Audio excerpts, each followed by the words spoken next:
Hello everyone, this is Mrs. Steele. Welcome back to my channel. Today I'll be showing you how to link your Google Slides to Nearpod. Now if you already have Nearpod installed on your computer, you would simply go to Add-on and select Nearpod and open Nearpod. But for those who do not have Nearpod as yet, this is how you can have Nearpod installed. So go to Add-ons, click on Get Add-ons. Then if you're not seeing it directly there, you can go ahead to search for it. So you just type Nearpod and select Nearpod once it pops up, and you're going to see install here. Now I'm seeing uninstall because I already have it installed. So you just click on install here and it will download a Nearpod add-on to your device. Alright, once you do that, you can go ahead to click on add-on, then Nearpod, open Nearpod, and on the right here you'll see where it's loading. Now if you're doing it for the first time, and I'm glad it signed me out, you're going to see the option to log in. So click on, you have two options there. You're going to click the option to log in with Google. Now once you click on log in with Google, it is recommended that you select your ministry email, as that will give you more editing option. You can also sign in with your personal email. However, there are limited edit options when you go ahead to choose that. So I'm going to select my ministry email, and you will notice it now opens the editing tool for me to link my slide to Nearpod. So if you already have something in Nearpod, you can go ahead to click on save and go to Nearpod, and that's when you will be able to present, to do your presentation, or to decide how you'd like to present to your students. But I'll be showing you that in a little while. But for right now, we are doing the slides just for demonstration purposes, types of numbers, and we're looking at prime and composite numbers. So you let's say you decide for your introductory activity you wanted to use a video.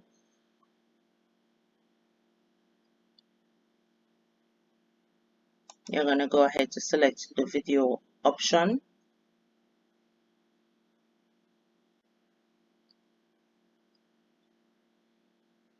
and right here you have the options to view the library, and that will be Nearpod library. You can add a YouTube video, you can upload a video from your computer. If you already upload videos, you can go to my videos and you will see them here.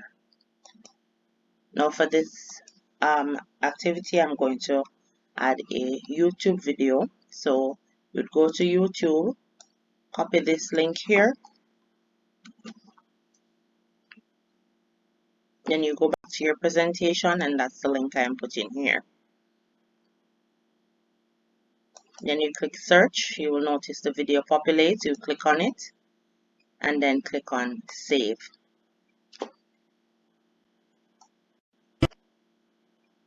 Now once you add the video, and there's an amazing feature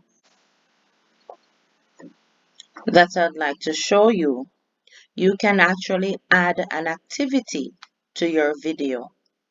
So once you have decided where in the video you'd like to have the students participate, you would just go ahead to click add activity. You'd notice right here it's showing me where in the video I am currently. So it says add activity at 2:48. So that's, if I go ahead to click on add activity, this is exactly where the video will stop and it would ask you to start the activity. So I'm going to go ahead to click on add an activity, and you can choose two options there: open-ended question, multiple choice question. So if you click on multiple choice, you can go ahead to enter your question and you can add up to 5 answers that the students can select from. If it's a case where you would just like them to choose one or the other, since we're doing prime or composite number, you could put prime, composite, and you could go ahead to maybe list some numbers. So 2, 3, 5, and 7 are all dash. And you could have prime,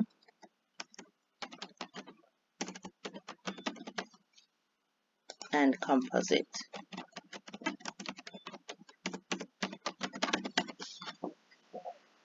And you'd go ahead to select your correct answer. So these are our prime numbers, so I'll choose prime numbers here, and then you can go ahead to click save. So you would notice here it's added the multiple choice to the video, and it shows you it will leave a bubble right there. Now if I want to add another activity here, I could do so. So I'm going to click add an activity, and this time I'm going to choose open-ended question just so I can show you the two features there. So what have you learned?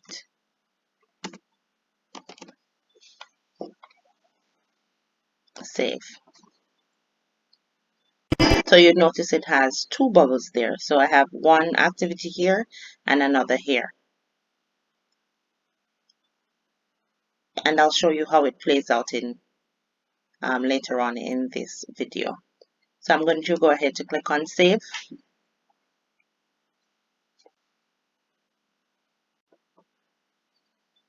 And there you go. It saves the video to your slide.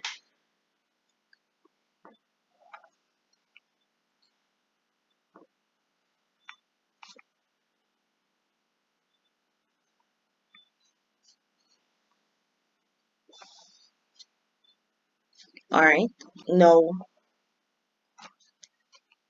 if our presentation is completed there, you would go to save and go to Nearpod.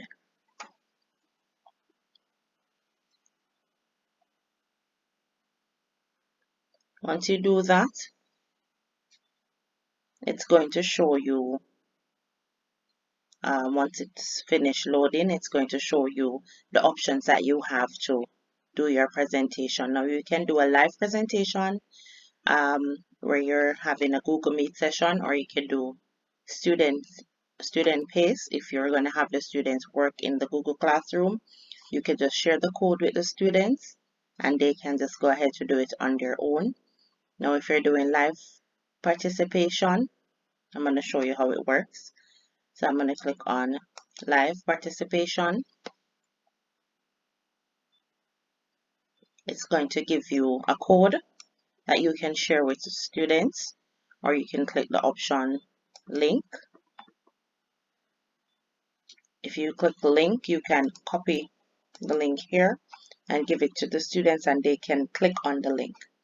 Now if you're going to use the code, the students will have to type join.nearpod. It's already here. So join.nearpod.com, and it's going to give them a screen like this where they'll go ahead to enter their code to join the lesson. the link, it's a much easier option because once you copy the link, you can just go ahead to put it in your chat and the students can click on the link and it will take them directly to the lesson. Once the students get there, they will need to also sign in with their Google account. So you'd recommend that they use their school email. I am going to select my personal since I'm using my school email to present.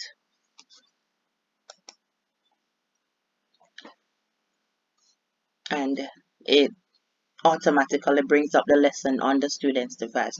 Notice, however, that the students do not have any other options there. So they'll have to just wait for the teacher. Now on the teacher's end, go ahead to click on cancel. I could go ahead to start my lesson. Now the fun part about this is that you will have complete control over your lesson once you go ahead to begin the lesson. Now, since we have a video, it will ask if you would like to play the video on all devices or just your device. Now, if you do just your device, the students will have to stop what they're doing and watch the video on your device. Now, naturally, like to click on all devices and allow the students to watch. While they're watching, I normally go ahead to play so I know when to stop them. Or if I'm playing, as soon as it reach, since we have activities on this video, as soon as it reaches the activity, I'll go ahead to let them do the activity. So by that time, they should have finished watching the video. So if I'm playing the video here and I'm not going to play it out fully, I'm just going to bring it close to where the More activity than is. 2 factors. Then it will give you the option to start your activity. At this point, the students would still be watching the video and it will not change until you select something else. So they'll be able to watch the video until you decide that they stop watching. So I'm going to go ahead to click on start activity and immediately this will push the activity to the student's device as well. So they'll go ahead to click on their desired answer, click on submit, and again they cannot do anything until you add another activity or change the slide. So to add or to select the other activity, there is a bubble here. You're going to just click on it, this circle right here. If you click next, it's going to go to your next slide. So click on this circle and it will show the students respond,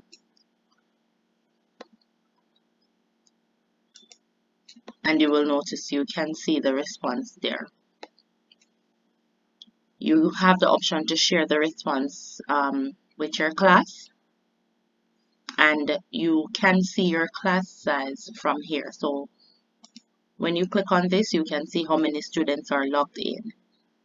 And this is something that you want to check before the start of the lesson. So if you tell the students to go to Nearpod or just to click on the link, if you share the link in the chat, when you come in, you want to go here in the bottom left, right here,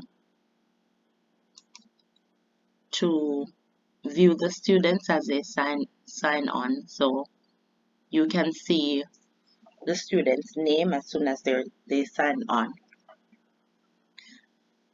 So once they do that, and we normally recommend that you use ask them to use their correct names. So once they're signed on, well, if they select the ministry email, then it will have their correct names there. So that's that. So this is pretty much adding and presenting with a video, linking a video to Google Slides, a Nearpod video. So I hope this was helpful. Thank you so much for watching. If you are new here, please like, share, subscribe, and turn on the post notification bell. and I'll see you in my next video.